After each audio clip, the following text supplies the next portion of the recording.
Hello everybody, in this video we take a look at an amazing roguelite action game called Anvil Vault Breakers. Well, Anvil for short. Now keep in mind to be a bit limited because I wasn't able to beat the last boss at the 5th level at the 3rd stage. However, I play alone, and this game you can actually play co-op as well. So what this game is all about?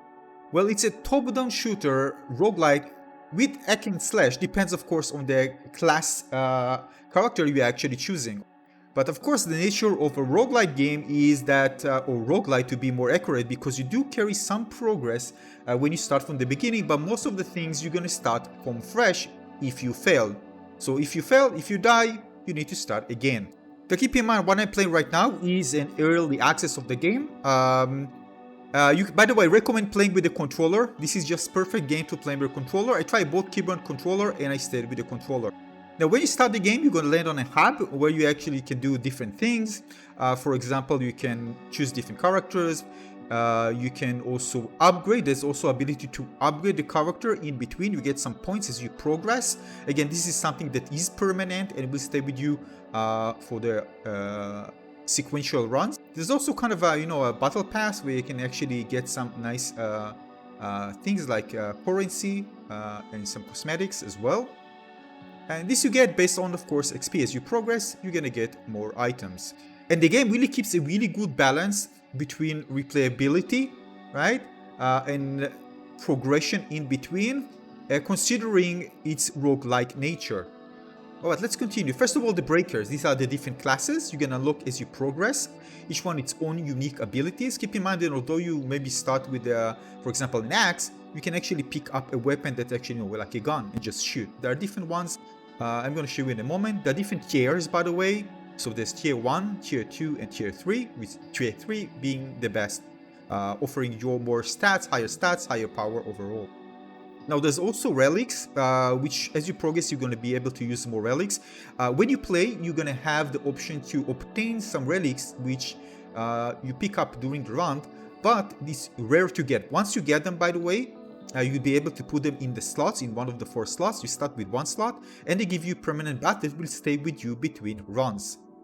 So if you fail, again, you still be able to start another one while using the buff. There are many different ones, but keep in mind they are erased in each season. You can also take a look at the different weapons that are available, and again, it's all about creating a build that allows you to, well, complete the level successfully. There are also toy workers, which are other buffs that you can get and can use, and you buy them with certain currency. So again, there are different things that actually you can keep between progress and buy. So it's a bit different, of course, very much different compared to roguelike, that you don't maintain anything. In roguelites, it depends on the generosity of the game. And here, it's a bit generous. You're gonna get quite a few things to keep in between, but the game is very challenging. So basically, we start with different galaxies. So I start with the 3rd galaxy. I wasn't able to finish all. I got to the 5th level and always died at the last boss. So there's exploration, and now we're going to take a look at some gameplay and going to explain to you on the way what's going on. So again, now we're exploring. There are 5 different zones, of course. One zone can actually be boss fight, 1 or more. Here you see those barrels. We need to shoot them and they drop this, you see, currency. So we pick up this currency. You see I got 3. And I can use this currency to buy things in different stations. I'm going to show you this in a moment. Alright, again, enemies will spawn. And of course you need to survive. You can see your health bar at the bottom of the screen. Also, abilities are time-based, so they need to refresh in order for you to use them again. Of course, you can find different buffs that enables you to, to have them refresh faster. Depends on the character. Some characters have dash, other one have shields. Again, depends on the class of the character. This one actually I can dash and put traps on the ground, which once enemies interact with them, they explode. I also have another really powerful AoE, which you've seen just before, which is kind of a big explosion, area explosion, lots of damage to enemies, and can really delete many of the small enemies and will deal very high damage to big enemies. Alright, so again, you get currency, and then you can find different stations. One of them is for upgrading your abilities, as you can see here. So opening it, and then I need to decide which one. The icon actually represents the ability, the left side, and you can actually read what each one does. And you need to pick just one of the 3 that will stay with you Of course, always think ahead of creating a strong build and hopefully very good synergy. Now you can see the keyboard in the controller. You can see all the different options, very clear. You know what each one does. Not too many buttons. Actually, the learning curve wasn't hard at all. It was very fast to get into the game. Now it does remind me of Hades because there are different areas you can just go and just spawn to the next room. Hit teleport. Sometimes you just need to move up, not teleport. There are different zones you can actually stay on. They provide you some benefits. Sometimes you can get turret, or sometimes you can get somebody to fight, with you. So different ones. So of course recommend activating it.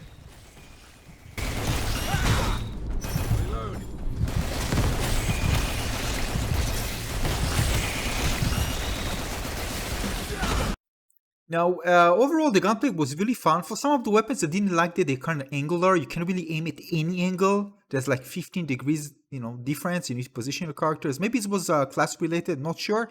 Like this one you see here. But overall, gunplay was really fun and satisfying. Regarding visuals, by the way, visuals are good. Although this is really not my cup of tea completely. But overall, if you prefer something more realistic than cartoony, well, you love the visuals here. Overall, the environment very rich and detailed. Alright, the other option is to get from relic chests, get some upgrades. So here you can see this is a relic chest. You can find sometimes several of them in the same room. And then I need to decide. There are different rarities, depends on the light. You see this is blue, so it's tier 1. And there are other tiers, of course, purple, tier 2, and orange is tier 3. So you can even level up. This is just level 1. They see the course currency as well. This is 120. And this one I upgrade to level 2, alright, to increase my damage. Of course, you can choose several of them, unlike before, where you have the upgrade, which is just one. Here depends on the currency. You can just pay. It's like a shop, so you can buy. If you have the currency, you can buy it. Sometimes you need to make a smart decision between whether you should just wait and invest in something better that is better for the build, or just buy it, immediately. Yeah, those decisions are very, very important in the game.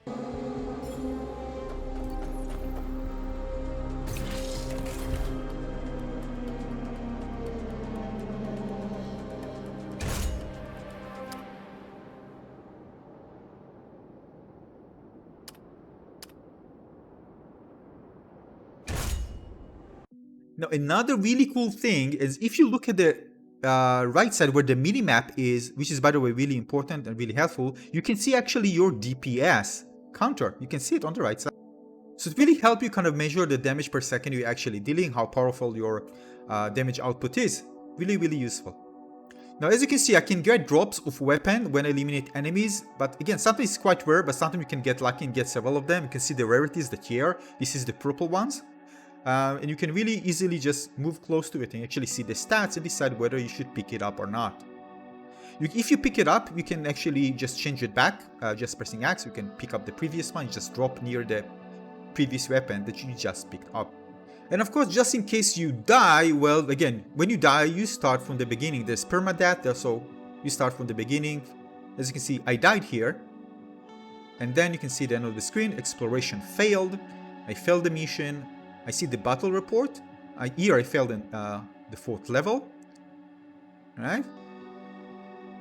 Then we can actually continue. And then you can see the acquired relics, the one that I use for my build. I can go over it. And sometimes when you finish, you have the option to obtain one of the relics to be one that you can actually use. You kind of replicate it, and then you can actually use it in one of your breakers slots.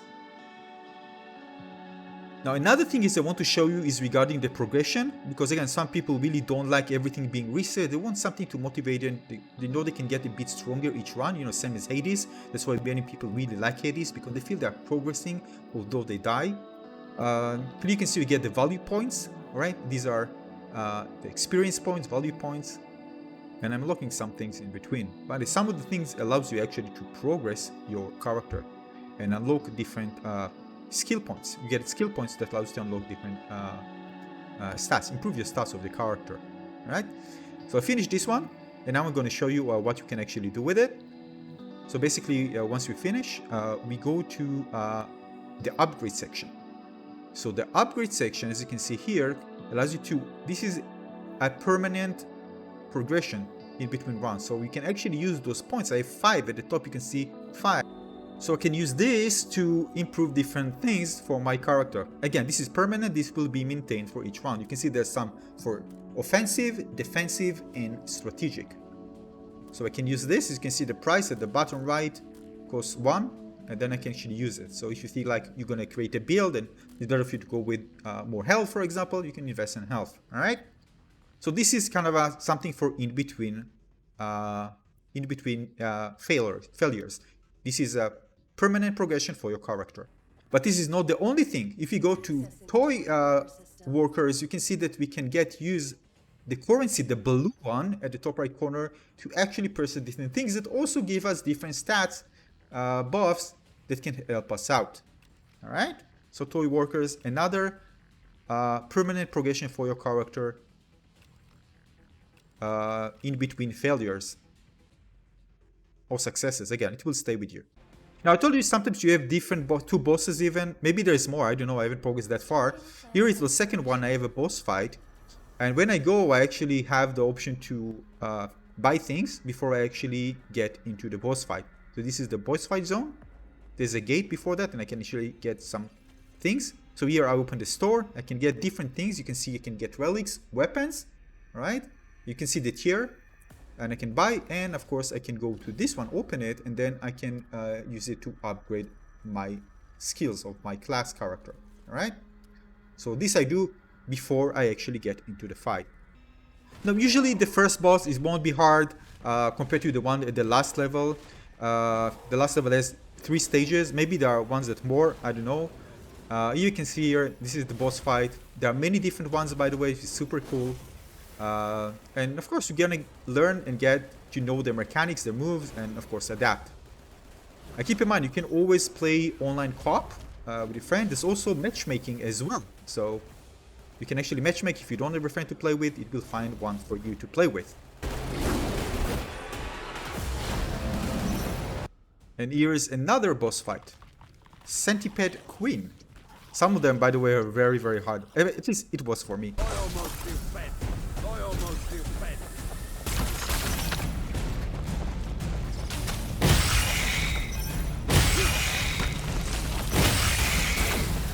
By the way, one of the things that you saw there, dodge, you can actually have a perfect dodge. And if you dodge the moment before you get hit, you can have a perfect dodge. And there are some synergies where you can actually get some really nice buff if you dodge at the perfect time. Each character has its own way to actually achieve it. But once you do this and you actually be able to dodge enemies, you can get some really, really cool buff that makes you very, very powerful. So dodging is actually some kind of a mechanic that is very, very useful and you should take advantage of. Not just dodging in the sake of just avoiding damage, but you can actually get strong buffs if you do so. And of course, those buffs are related to the different abilities, upgrades, or relics that you actually obtain during the match.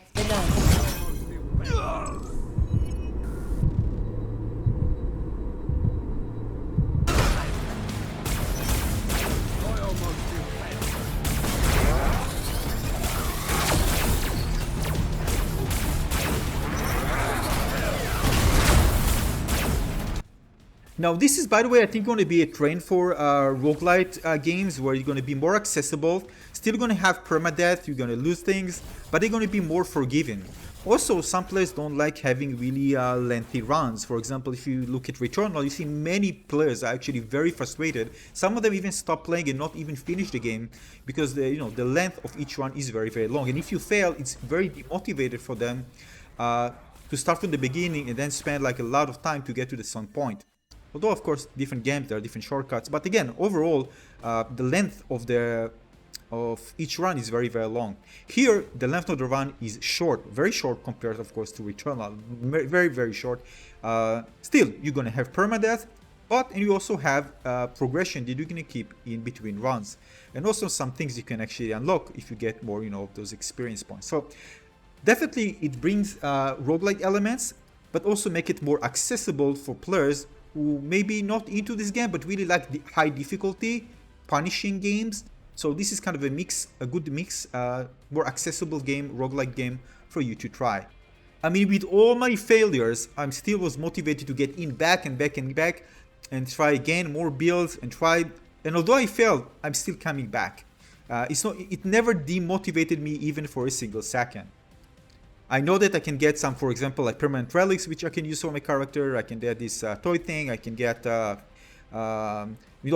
course, when I do another run, everything is randomized, so I can get different type of drops. I also get experience, but when fighting bosses and creating builds, so I've got more global understanding of what I should use in order to become more powerful. Of course, I'm going to try different breakers, find out what I enjoy the most. All of this kind of contribute to a more successful, of course, run. And give you really fun ways to actually replay the game and enjoy it. So replay volume is very, very entertaining here. It's not something that you really feel bad. I mean, you feel bad that you failed, but you just go back again and try again. It's not long, so just give it a try. So overall, the balance is very, very, I think, good here, which is one of the things that many roguelike games are negatively criticized about. So this is it for this video. I hope you enjoyed this review. Again, I couldn't be too much. Maybe I'm missing some things because, again, I haven't progressed that far. But based on my experience right now, that's what I wanted to share. Hopefully, I'm going to share more if I progress. Hopefully, I can play with some of you or other online players with matchmaking. Because this was a very early access, I wasn't able to find anybody to play with online using matchmaking. Hopefully, very, very soon. So this is it. Hope you enjoyed this review. If you have any question, let me know in the comment section below. Overall, gameplay, first impression playing this game.